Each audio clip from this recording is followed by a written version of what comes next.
한때 대중에게 가장 친근한 얼굴이었습니다. 백은영입니다. 안녕하세요.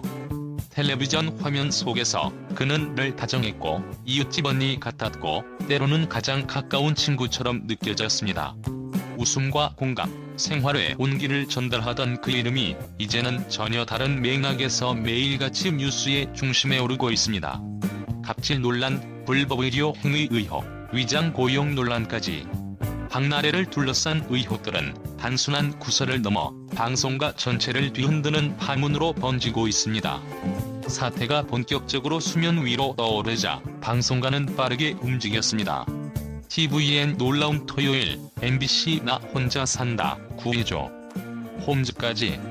박나래가 고정 출연하거나 상징적 존재로 자리 잡았던 프로그램들에서 그의 모습은 하나둘씩 사라졌습니다.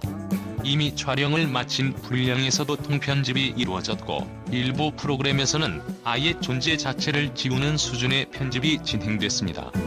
방송 촬영을 모두 끝낸 상태에서도 화면에 등장하지 않는 상황, 방송가에서는 이를 두고 손절의 시작이라는 표현이 나왔습니다. 처음 두 명의 전 매니저가 폭로에 나섰을 때만 해도 분위기는 지금과 달랐습니다. 일부 방송사와 제작진은 당사자의 입장을 먼저 들어보겠다며 신중한 태도를 보였습니다. 그러나 폭로 내용이 구체화되고 관련 의혹이 연이어 추가되면서 상황은 급변했습니다. 결과적으로 방송사들은 기다림을 접고 박나래를 프로그램에서 삭제하는 쪽을 택했습니다. 특히 나 혼자 산다는 박나래의 출세작이자 지난 9년간 함께 호흡을 맞춰온 상징적인 프로그램이었기에 이 결정은 더욱 큰 충격으로 다가왔습니다. 나 혼자 산다는 그동안 수많은 출연진과 게스트가 거쳐간 프로그램입니다. 단 한 차례 출연했던 인물, 혹은 수년간 모습을 보이지 않았던 인물들조차 출연진 리스트에 이름이 남아있었습니다. 결혼으로 프로그램 성격과 맞지 않게 된 이장우, 오랜 시간 출연하지 않은 이주승, 김광규, 단발성 출연이었던 손담비, 허니제이, 자이언트 핑크, 심지어 초창기 멤버로 오래전 하차한 인물들까지도 기록은 유지돼 있었습니다. 그런데 박나래의 이름만이 완전히 사라졌습니다.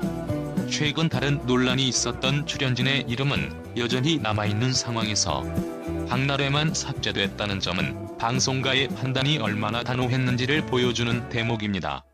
그래서 업계에서는 이를 손절급 엔딩이라고 부르고 있습니다. 이와 함께 다시 조명된 장면이 있습니다.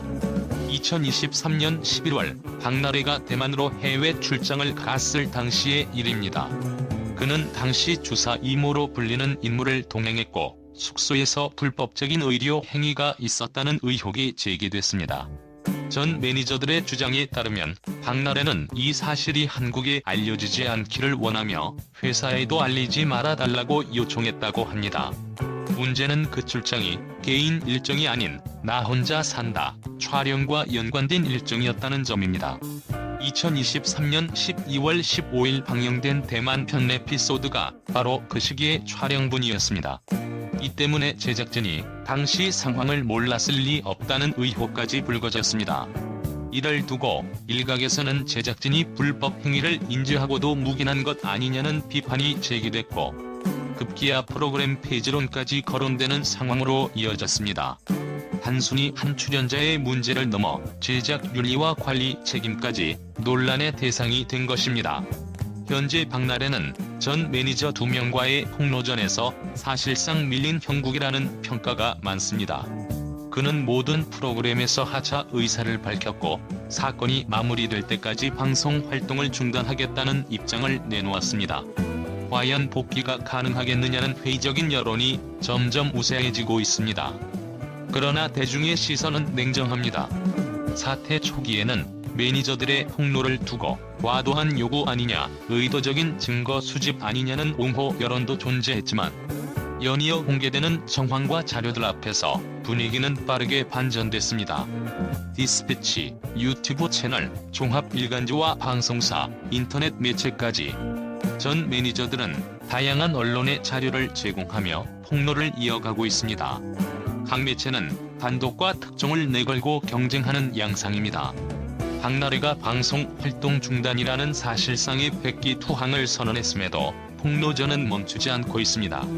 법정에서 진실을 가리면 될 사안임에도 여론전이 계속되는 이유에 대해 업계 관계자들은 재기의 가능성 자체를 차단하려는 의도가 일견다고 분석합니다.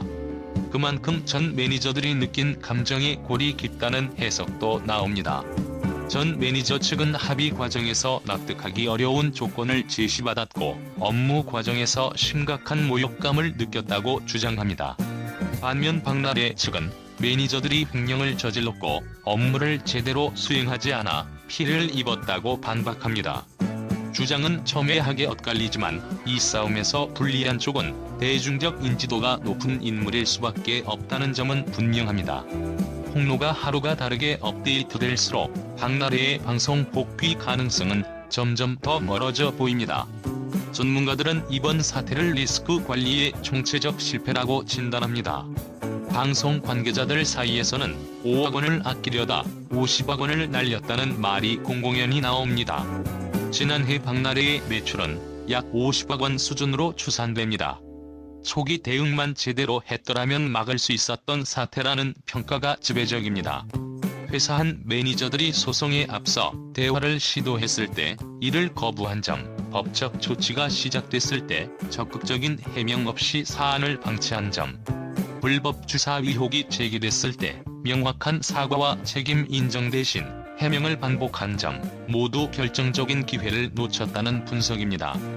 과거 유사한 상황에 놓였던 일부 연예인들은 즉각적인 사실 확인과 도의적인 사과로 여론 확산을 막았습니다. 그러나 박나래는 이른바 위기 대응의 문법을 따르지 않았다는 지적이 나옵니다. 합의되지 않은 합의문 발표로 신뢰를 잃었고 이후에는 여론이 급격히 돌아섰습니다. 업계에서는 이번 사태로 인한 박나래의 경제적 손실이 100억 원을 훌쩍 넘길 수 있다고 보고 있습니다. 문제는 광고입니다. 식품, 배달 앱, 가전 등 다수의 광고 모델로 활동해온 만큼 계약 해지와 위약금 문제가 현실화될 가능성이 큽니다. 출연료 역시 회당 1천만 원에서 1,500만 원 선으로 알려져 있습니다. 한 달만 방송을 해도 수억 원의 수익이 발생하던 구조였습니다. 그러나 지금은 출연료는커녕 위약금까지 부담해야 할 상황에 놓일 수 있다는 전망이 나옵니다. 박나래는 대형 로펌을 선임해 대응 중이지만 일각에서는 법적 공방보다 방송계의 이해도가 높은 협상 전문가를 통해 조율했어야 했다는 아쉬움도 제기됩니다. 이 사안은 법정 다툼 이전에 협상으로 풀었어야 할 문제였다는 것입니다. 결국 박나래는 한동안 방송가에서 얼굴을 보기 어려운 인물이 됐습니다. 팬들 사이에서는 안타까움과 실망이 교차하고 있습니다. 폭로전은 당분간 계속될 가능성이 큽니다. 오랜 시간 그를 응원해왔던 팬들은 믿었던 만큼 더 아프다, 진실이 무엇이든 책임 있는 모습이 필요하다는 반응을 보이고 있습니다. 한편으로는 체계적인 시스템 없이 1인 소속사 형태로 운영해온 구조적 한계가 이번 사태를 키웠다는 지적도 나옵니다. 주먹구구식으로 운영된 개인 시스템과 계획적으로 자료를 수집해온 매니저들 사이의 싸움. 이 대결에서 과연 누가 승자가 될 것인지는 아직 알 수 없습니다. 다만 분명한 것은 이번 사태가 박나래 개인의 문제를 넘어 연예계 전반에 큰 경고를 던지고 있다는 점입니다. 시청해주신 여러분, 감사합니다. 지금까지 저는 백은영이었습니다.